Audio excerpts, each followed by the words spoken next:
Olá, seja bem-vindo à Aqualibercast. O áudio a seguir é um aprofundamento gerado pela nossa inteligência artificial com base nos estudos da nossa equipe de engenharia. Aproveite o conteúdo. Bom, imaginemos o seguinte cenário. Um investimento de milhões de reais acaba de ser feito. Uma fortuna enterrada no campo. Exatamente. E aí, no meio de uma vasta planície agrícola, braços metálicos gigantes que se estendem por centenas de metros começam a girar lentamente sobre o Sol. São os famosos pivôs centrais de irrigação. Aquela imagem clássica, né? Sim, olhando de fora, a imagem é quase cinematográfica. Círculos verdes perfeitos no meio de uma paisagem muitas vezes seca. Parece o domínio absoluto sobre a natureza, sabe? É como se a engenharia humana tivesse finalmente engarrafado a chuva para decidir exatamente a hora e o local onde ela vai cair. Nossa, perfeita essa definição. Mas, e se sobre esses mesmos braços metálicos de última geração, a lavoura estiver lentamente morrendo de sede? Aí que o pesadelo começa para o produtor rural. Pois é. Hoje, neste mergulho profundo, vamos explorar como essa imagem de controle absoluto frequentemente esconde uma operação que está literalmente pendurada por um fio. Porque a realidade no campo é, muito menos romântica e infinitamente mais complexa do que esses círculos verdes sugerem. Existe uma fachada de eficiência tecnológica que muitas vezes encobre gargalos operacionais gravíssimos. E é isso que os dados mostram, né? Com certeza. A irrigação de alto desempenho, que deveria ser um motor de previsibilidade, acaba se tornando um ralo de dinheiro e energia. O que estamos desconstruindo hoje é a transição obrigatória que a agricultura precisa fazer. E que transição seria essa exatamente? É deixar de tratar a água como uma aposta climática, baseada naquela esperança de chuvas regulares, para transformá-la em um sistema de engenharia rigorosamente desenhado. E é crucial entender a magnitude disso fora da porteira da fazenda. Porque, para quem nos ouve agora, seja no trânsito ou no escritório, a segurança hídrica e a segurança alimentar são pilares invisíveis do dia a dia. Totalmente. Elas ditam a inflação no supermercado, a estabilidade das cadeias globais de suprimento. Sim, e a própria capacidade de sobrevivência econômica de regiões inteiras diante de um clima que muda com uma velocidade assustadora, né? Exato. Compreender os bastidores dessa tecnologia que coloca a comida no prato é uma jornada fascinante. E, além disso, é o antídoto perfeito contra aquela sobrecarga de jargões técnicos que costuma afastar o público das grandes discussões agrícolas. Certo. Vamos desempacotar isso. Vamos lá. Quando uma safra irrigada não atinge a produtividade esperada, existe uma tendência quase automática de apontar o dedo para a máquina. O pivô central acaba virando o grande vilão da história. O pivô é a máquina responsável por entregar a água. A dedução lógica mais rápida é que a máquina falhou. Faz sentido pensar assim num primeiro momento. Faz, mas o verdadeiro gargalo técnico raramente está na estrutura metálica ou nos motores de tração do equipamento. A falha costuma ser muito mais profunda e estrutural. Estamos falando do que fica debaixo da terra. Principalmente. Geralmente, a infraestrutura hídrica que alimenta esse sistema foi concebida sem qualquer diagnóstico técnico prévio. Há 3 frentes principais onde os projetos entram em colapso antes mesmo da primeira gota d'água tocar o solo. Quais seriam essas 3 frentes? Primeiro, a perfuração de poços artesianos em locais inadequados, resultando em captação de água insuficiente. Segundo, um dimensionamento hidráulico totalmente desequilibrado entre o que a bomba consegue puxar e o que o pivô precisa distribuir. Certo, e o terceiro? O terceiro é um manejo agronômico que ignora solenemente a capacidade física do solo e as condições climáticas locais. Nossa! É como comprar uma máquina de café expresso de última geração, daquelas caríssimas, que moe o grão na hora, cheia de luzes e sensores de temperatura. Adoro essa analogia. Mas na hora de preparar a bebida, a pessoa usa grãos velhos, mofados e água da torneira cheia de cloro e sedimentos.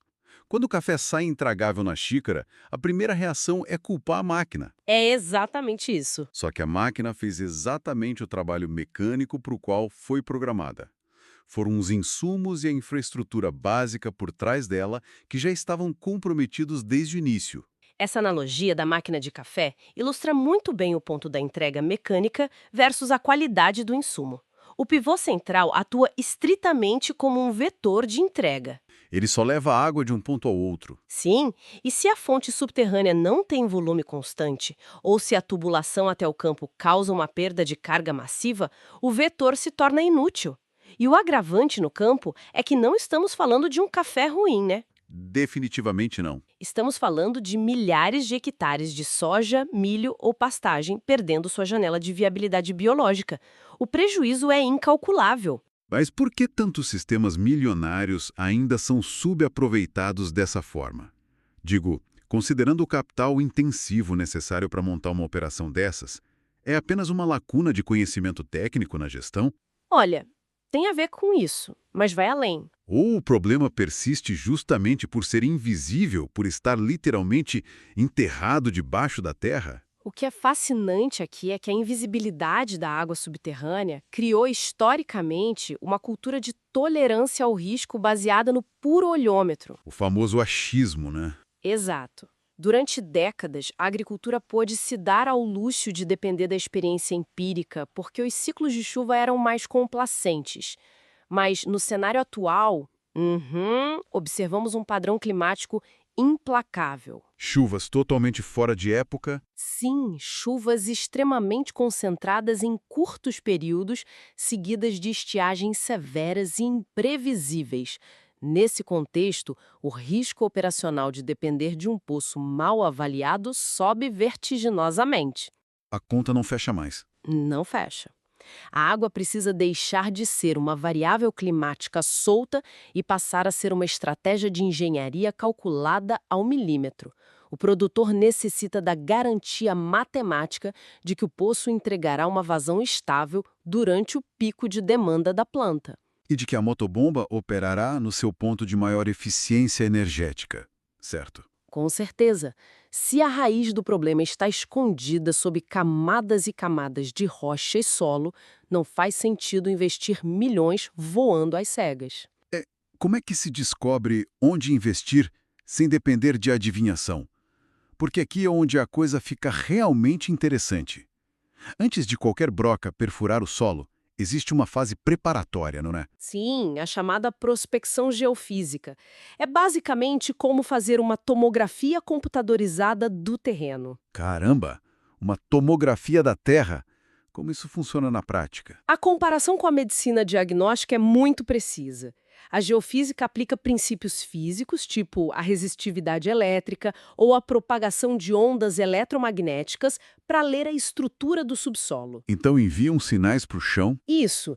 Ao emitir sinais para a Terra e medir como eles retornam, é possível mapear onde existem fraturas nas rochas vulcânicas, identificar contrastes entre arenito e argila e, o mais importante, delimitar as zonas de maior potencial para acúmulo de água. Nossa, isso tira toda a adivinhação do processo. Tira. O grande mérito dessa tecnologia não é ser uma varinha mágica que encontra água, mas sim uma ferramenta rigorosa de mitigação de risco. Porque furar um poço é uma obra de engenharia pesada. Muito pesada.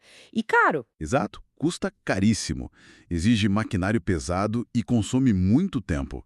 A diferença entre um poço perfurado com base em dados geofísicos e um poço perfurado na base do palpite não é um mero detalhe, né? De jeito nenhum. É a diferença entre ter um ativo que sustenta a fazenda por décadas ou criar um passivo operacional terrível. A broca vai gastar o mesmo diesel e o mesmo tempo descendo centenas de metros de qualquer jeito. Mas o local escolhido define se a lavoura sobrevive a uma seca ou não. Sem dúvida. O tempo de resposta biológica de uma cultura comercial é curtíssimo. Durante o florescimento ou enchimento de grãos, se a água faltar por 3 ou 4 dias consecutivos sob sol forte, o dano fisiológico na planta é irreversível. Acaba com a safra inteira. Sim, a geofísica minimiza a chance de se descobrir que o poço é fraco justamente no momento em que a fazenda mais precisa dele. E o processo de validação dessa infraestrutura hídrica continua mesmo depois de a água ser encontrada. Ah, então achar água é só o começo. Exatamente. O passo seguinte, fundamental e frequentemente negligenciado, é o teste de vazão. É um posto recém-perfurado sem um teste de vazão, é como instalar uma rede hidráulica inteira num prédio de 50 andares e nunca abrir o registro geral para ver se os canos aguentam a pressão. Ótima comparação, é um perigo enorme. Esse teste consiste em bombear a água do poço de forma contínua, né, ininterrupta, por dezenas de horas, para observar como o aquífero se comporta sob estresse severo. É a única forma de evitar um fenômeno mecânico devastador chamado cavitação. A gravitação é assustadora. Ela é capaz de destruir uma bomba de água de aço inox de dentro para fora em questão de semanas. Caramba, semanas! E por que isso acontece? Ela ocorre quando a demanda da bomba é maior do que a capacidade de recarga do poço. Para visualizar isso de forma mais cotidiana, pense na seguinte situação. É como tentar beber o restinho de um milkshake bem denso usando um canudinho de plástico. Nossa, sim, todo mundo já fez isso. Né? Quando o líquido acaba lá no fundo, mas a sucção continua forte, faz aquele barulho alto e o canudo até se deforma para dentro, porque está sendo puxado ar e vácuo em vez de líquido. Perfeito. A cavitação é a bomba industrial tentando beber de um canudinho vazio. O aquífero não entrega água na velocidade necessária e a sucção extrema da bomba cria bolhas de vapor devido à queda abrupta de pressão na água. E o problema real acontece quando essas bolhas implodem, sabe? Exato. Quando elas passam por uma área de maior pressão dentro do motor, elas implodem. E essa implosão é tão violenta que arranca microscopicamente pedaços do metal das hélices da bomba. A física por trás dessa implosão gera micro-ondas de choque incrivelmente destrutivas. O teste de vazão é o protocolo que previne esse cenário catastrófico.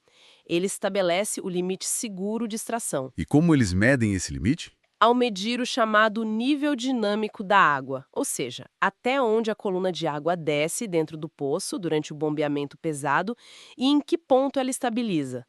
Com isso, a engenharia consegue calibrar o tamanho exato da bomba que deve ser instalada. Isso garante que a bomba trabalhe em harmonia com o poço, maximizando a vida útil do equipamento e estabilizando o fluxo que vai para o pivô. Exatamente, um casamento perfeito entre a fonte e a máquina. Maravilha!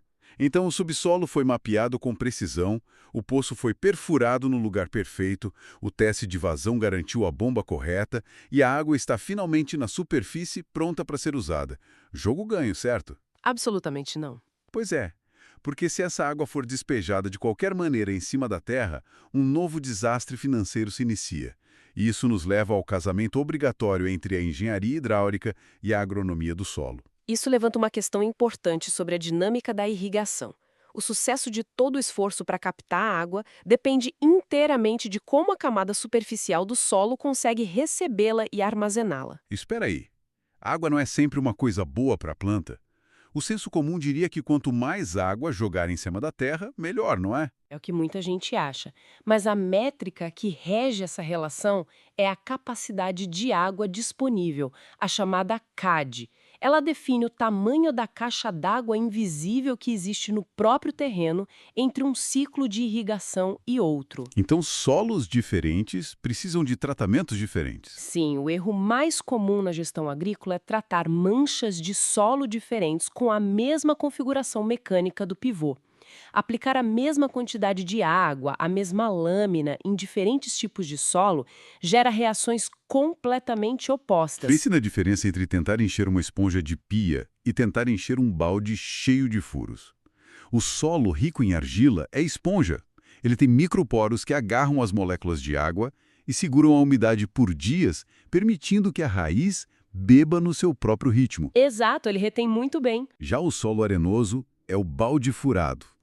Os grãos de areia são grandes, o espaço entre eles é enorme e a água passa direto. Se despejarmos 10 litros de água de uma vez na esponja, ela fica perfeitamente saturada. Sim, e se jogarmos os mesmos 10 litros no balde furado? A água desaparece para as profundezas quase instantaneamente, carregando consigo os nutrientes vitais da planta e todo o dinheiro investido na conta de luz da bomba.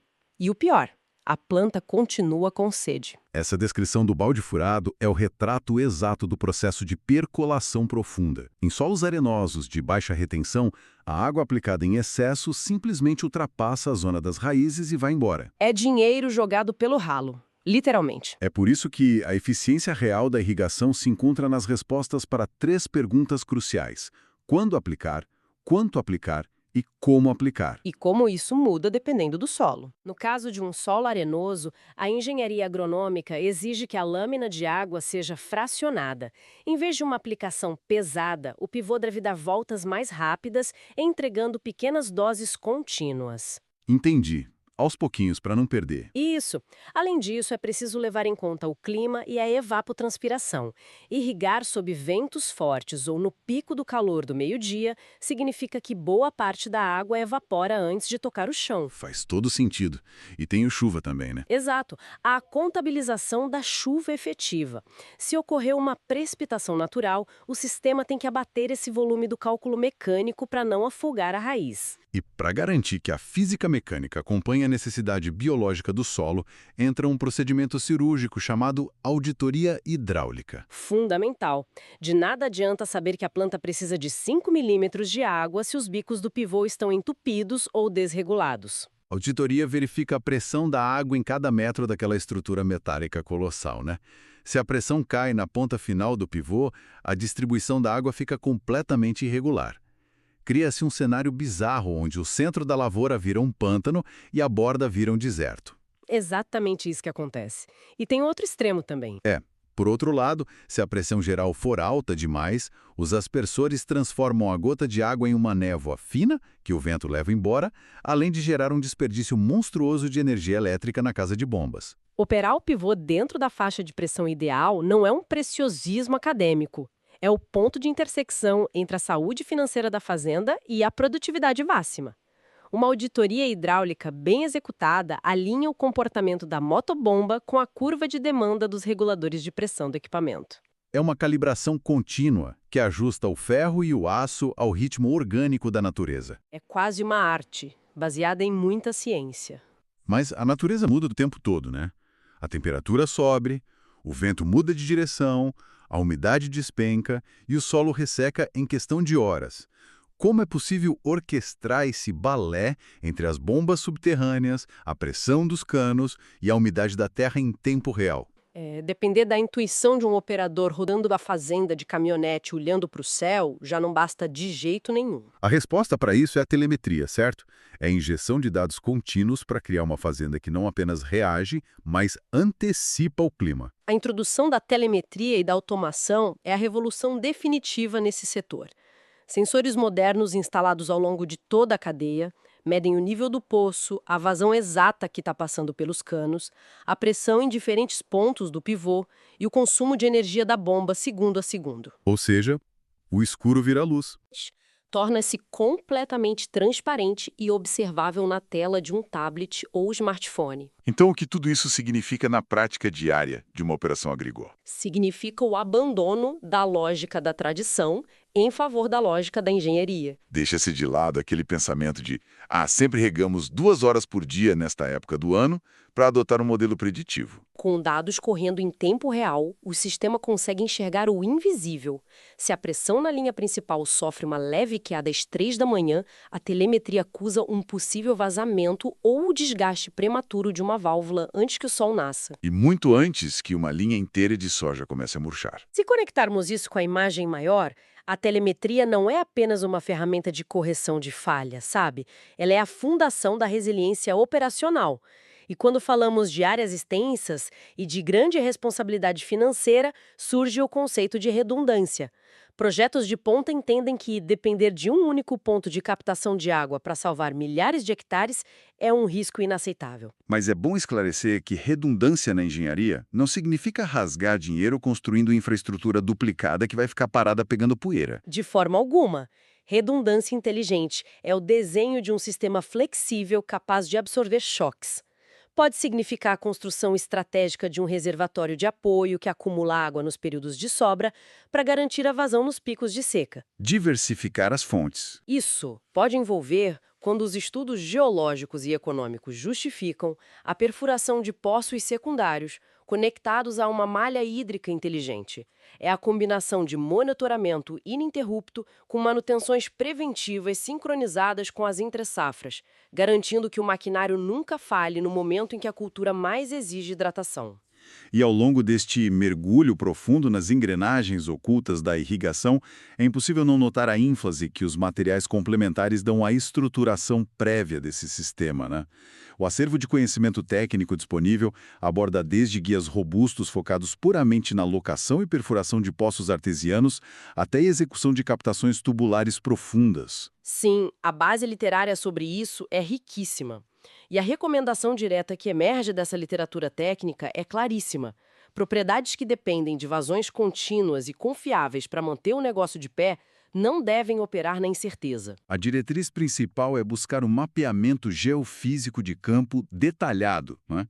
Sim, sugere-se especificamente acionar a engenharia especializada da Aqualiber para avaliar o potencial hídrico subterrâneo da área com a precisão científica que o investimento dessa magnitude exige. É o tipo de diagnóstico preventivo que separa uma fazenda vulnerável de uma operação blindada contra o clima. Essa indicação reforça o princípio de que o planejamento antecede o maquinário, seja para grandes cultivos de grãos comerciais ou para manutenção de pastagens intensivas, onde a regularidade da água dita a taxa de lotação do gado. O diagnóstico prévio é a espinha dorsal de todo o ecossistema. Perfeito. Recapitulando a nossa jornada hoje, começamos olhando para a superfície, para a imponência daquele braço de metal verde serpenteando pela lavoura que parecia ter o poder de dominar a sede da terra. A ponta do iceberg. Exato. Mas ao descermos os níveis de complexidade, ficou claro que a verdadeira revolução agrícola acontece longe dos olhos. Ela acontece dezenas de metros abaixo do solo com a geofísica, dentro das turbinas das motobombas testadas à exaustão. Na dança microscópica da água com os poros do solo. E nos pacotes invisíveis de dados da telemetria flutuando pelo ar.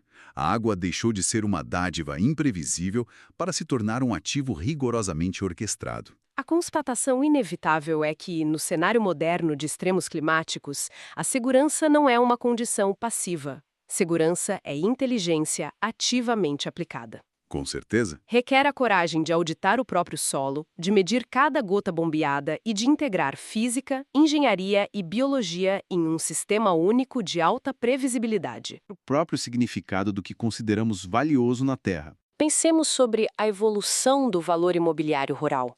Há séculos, a riqueza e a pujança de uma propriedade agrícola são medidas quase que exclusivamente por duas dimensões visíveis. A extensão territorial em hectares. Sim, e a planicidade e fertilidade química daquela camada mais fina do solo superficial. Mas à medida que avançamos para décadas onde a estabilidade climática não existe mais e a água de chuva deixa de ser garantida, o paradigma de valorização está prestes a virar de cabeça para baixo. Uma mudança brutal no mercado. Totalmente.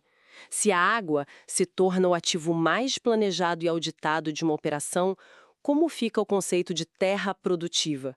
A fazenda mais valiosa do futuro provavelmente não será aquela com a maior extensão de terra plana aparente. Será aquela que possui a biblioteca de dados hídricos subterrâneos mais profunda e precisa.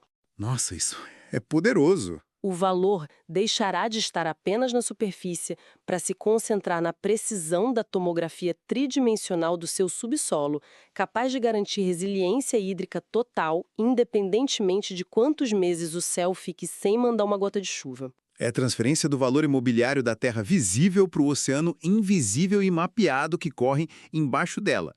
Garantir a gota de água exata, na pressão exata, independentemente do humor da atmosfera. Exatamente isso. É uma perspectiva que redefine completamente o peso de estar no controle da própria produção. E é com esse pensamento fascinante sobre a redefinição de valor do solo que encerramos a nossa análise detalhada de hoje. Fica o convite para sempre questionar o que está na superfície e buscar compreender as forças invisíveis que realmente sustentam a complexidade do nosso mundo.